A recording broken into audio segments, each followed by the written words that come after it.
হিন্দু পুরাণে সবচেয়ে শক্তিশালী অসুরদের মধ্যে জলন্ধর ছিল অন্যতম।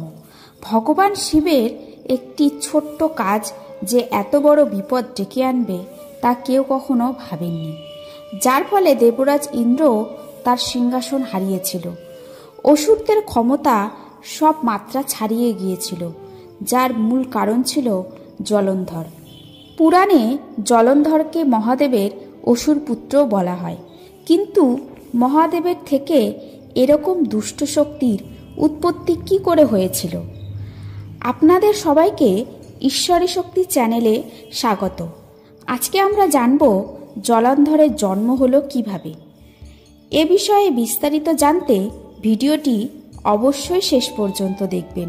যখন দেবতাদের আগ্রাসনের মাত্রা সীমাহীন হয়ে গিয়েছিল, তখন অসুরদের শক্তি ধীরে ধীরে কমতে লাগলো। এমন সময় এমন এক অসুরের উৎপত্তি হয় যে হয়ে ওঠে দেবতাদের ত্রাসের কারণ। হিন্দু পুরাণে কথিত আছে, একবার দেবরাজ ইন্দ্র এবং দেবগুরু বৃহস্পতি মহাদেবের সাথে দেখা করতে কৈলাসে যান।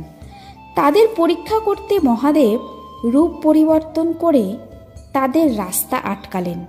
এতে দেবরাজ ইন্দ্র ক্রোধিত হন এবং দেবরাজ হওয়ার অহংকারে ছদ্মবেশী মহাদেবকে বজ্র দ্বারা প্রহার করেন, যার ফলে মহাদেব খুব রেগে যান এবং তার তৃতীয় নেত্র খুলে দেয়।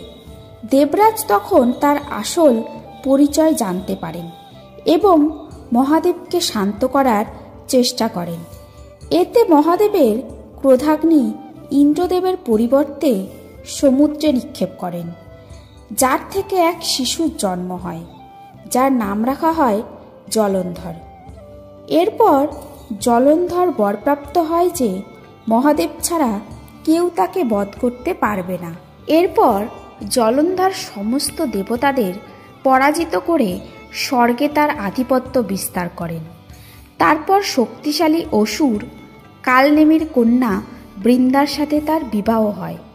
আর বৃন্দা ছিলেন ভগবান বিষ্ণুর পরম ভক্ত। সে কারণে তার আরাধনায় তুষ্ট হয়ে বিষ্ণু ও জলন্ধরকে মারতে সক্ষম ছিলেন না।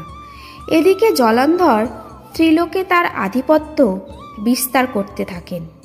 তারপর মহাদেবকে যুদ্ধে আহ্বান করার জন্য তিনি পার্বতীকে এক মায়াজাল সৃষ্টি করে লুকিয়ে রাখেন। তার মধ্যে ত্রিলোক অধিকার করার অহংকার চলে আসে, আর বৃন্দার সতীত্বের কারণে কেউ যে তাকে মারতে সক্ষম ছিল না তা সে খুব ভালোভাবে জানত। তখন ভগবান বিষ্ণু একদিন জলন্ধরের রূপ নিয়ে বৃন্দার কাছে যান, আর বৃন্দা তাকে নিজ স্বামী ভেবে তার কপালে তিলক লাগিয়ে তাকে স্পর্শ করে ফেলেন। এতে বৃন্দার সতীত্ব নষ্ট হয়। তখন ভগবান শিব নিজ পুত্র জলন্ধরকে মারতে সক্ষম হয়।